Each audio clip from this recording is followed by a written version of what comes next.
কলেজের র্যাগিংয়ের ঘটনা কোনো নতুন ঘটনা নয়। বহুদিন ধরে এর প্রচলন হয়ে আসছে। কে বা কারা যে এই র্যাগিংয়ের প্রসেসটা শুরু করলো সেটা আমার জানা নেই। তবে নতুন ছাত্রছাত্রীরা যখন স্কুলের গণ্ডি পেরিয়ে কলেজে ঢোকে, কলেজের হস্টেলে গিয়ে থাকে, তখন পুরনো স্টুডেন্টরা বা সিনিয়র স্টুডেন্টরা তাদের সাথে আলাপ পরিচিত হওয়ার জন্য একটা পন্থা অবলম্বন করে।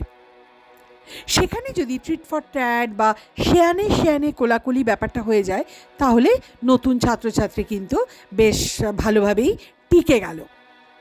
আর যদি নরম হয়, শান্ত স্বভাবের হয়, একটু বোকা বোকা হয়, তাহলে তার কপালে জোটে অশেষ দুর্গতি। তবে এক্ষেত্রে বলে রাখি, শুধুমাত্র কলেজের র্যাগিং কিন্তু নয়। এই সমাজে একটু ভালো মানুষ, একটু শান্ত হয়ে থাকা, ঝামেলা থেকে দূরে থাকা মানুষের কপালেই তো সব থেকে বেশি দুর্ভোগ ঘটে। কারণ শক্ত মাটিতে কখনোই কেউ কিছু গেঁথে দিতে পারে না, সেটা পরের ঘটনা। এখানে যে ছবিটা আমরা দেখলাম বিজয়া সিনেমাতে আমরা দেখলাম যে একজন সাধারণ মা তার শেষ সম্বলটুকু দিয়ে তার সন্তানকে শহরে পাঠায় মানুষের মতো মানুষ হবার জন্য।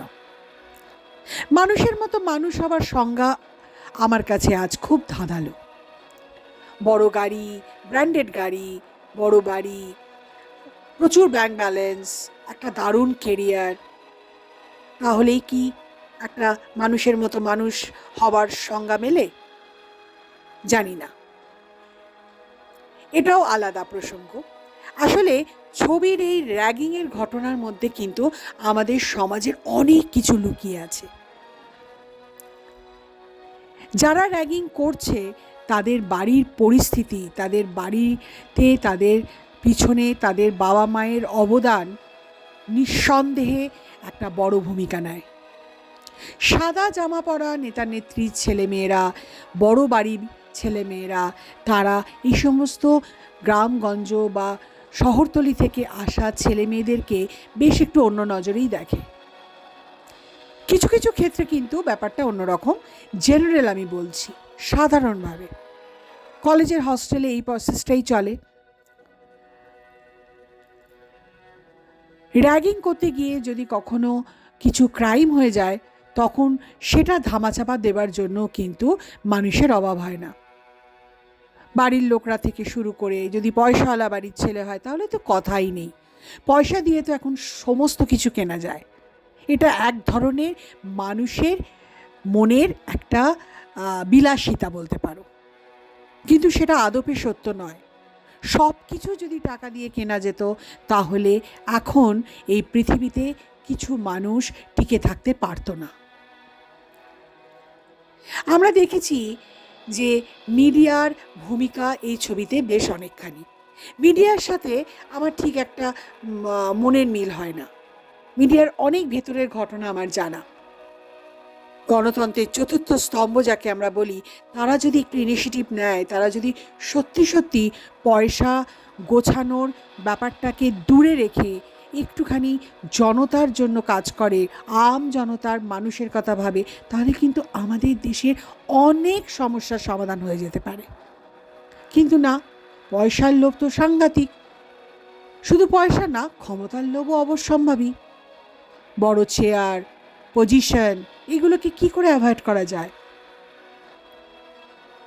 কিন্তু এই ছবিতে আমরা দেখলাম যে মিডিয়া দারুণভাবে একটা ভূমিকা নিল। সাধারণ একজন বিধবা মায়ের পাশে দাঁড়িয়ে তাকে প্রতিবাদ জানানোর একটা রাস্তা করে দিতে পারল।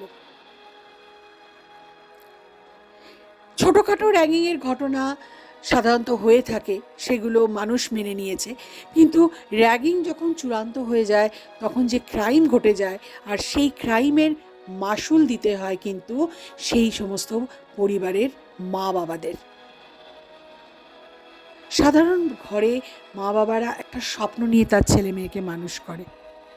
আবার বলছি, শুধুমাত্র কলেজের র্যাগিং নয়, সমাজের অন্য ক্ষেত্রেও দেখো কত ছেলে মেয়েরা বড় হয়, মানুষ হয়। পরিবারের ক্ষেত্রেও কিন্তু হয়। মেয়েকে ভালো করে মানুষ করে তারা একটা ঘরে পাঠায়, সেখানেও এক ধরনের র্যাগিং হয়।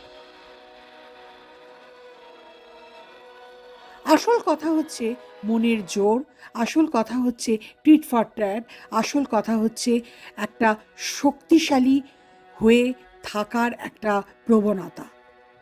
তা না হলেই সাধারণ মা বাবাদের স্বপ্ন যত বড়ই হোক না কেন সেটা সম্ভব নয়।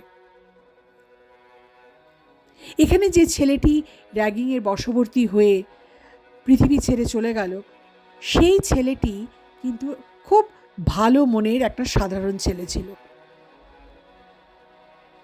সে মার কথা শুনে নিজের কেরিয়ার গড়ার জন্য শহরে পাড়ি দিয়েছিল। সে প্রতিবাদ করেছিল তার বন্ধুর জন্য। পরিণামটা আমরা দেখলাম। এরকম সমাজের বিভিন্ন স্তরে পরিণাম দেখাচ্ছে, কিন্তু তবুও কিন্তু প্রতিবাদ কিন্তু থামেনি, প্রতিবাদ কিন্তু হয়ে চলেছে। প্রতিবাদ যদি না হতো তাহলে কিন্তু আমরা টিকতে পারতাম না, আমরা কথা বলতে পারতাম না। কিন্তু প্রতিবাদের সংখ্যাটা অনেক কম, মানুষ ভয় পায়। কিন্তু আমার একটা কথা, যে খারাপ কাজের প্রতিবাদ করতে গেলে ভয় আসবে, প্রাণে সংশয় হবে, কিন্তু সেই সমস্যাটা কিন্তু সমাধান হয়ে যায়। এখানে সেটাই হলো। একজন সাধারণ বিধবা মা প্রতিবাদ করে কিন্তু একটা বিরাট ভূমিকা আমাদের চোখের সামনে দেখিয়ে দিল, যেটা একটা দৃষ্টান্তমূলক শাস্তি তারা পেল, এবং ভবিষ্যতে এই ধরনের ক্রাইম করার আগে হয়তো কিছুক্ষণের জন্য হলেও তারা ভাববে।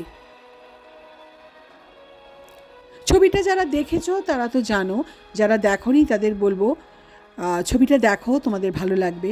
একজন সাধারণ মায়ের এক ভয়ঙ্কর প্রতিবাদ তোমাদেরকে অনুপ্রেরণা দেবে।